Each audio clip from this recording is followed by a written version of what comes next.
Buongiorno a tutti, bonjour a tous. La cosa che non capisco, volevo parlare un po' delle guerre, delle evasioni, di rapimenti che l'America fa in giro. La cosa che non riesco a capire è che per quale motivo quando si ha la distruzione di massa degli esseri umani, noi altri che rimaniamo vivi, tra virgolette, perché secondo me siamo tutti morti perché i vivi avrebbero reagito su certe cose, su certi comportamenti di certi esseri come americani, come tutti quelli là che fanno disastri al mondo.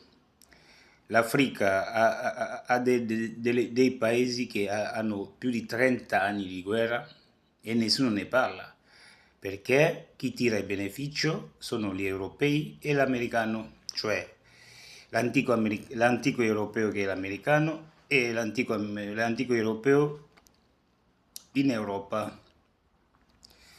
Vedete?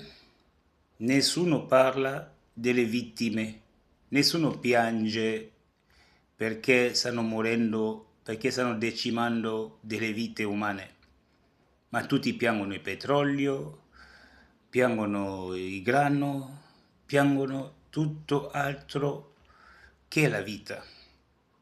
È la vita che coltiva il grano, è la vita che crea le bombe, è la vita che crea queste cose qua. Quindi dobbiamo dare un senso alla vita, non agli strumenti della vita.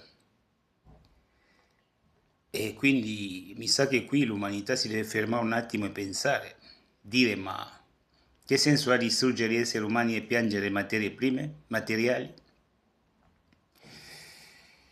C'est un peu comme ça. Voilà, en français, c'est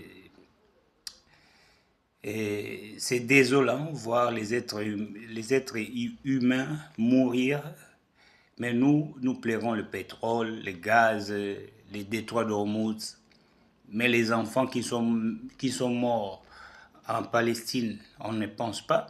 Les enfants qui sont morts en Iran, on n'en pense pas. Donc quand on touche les Européens, ah là c'est l'humanité. L'Afrique a des pays qui ont connu plus de 30 ans de guerre. Personne n'en parle. Parce qu'ils en tirent des bénéfices, car l'Africain souffre pour que les Européens vivent.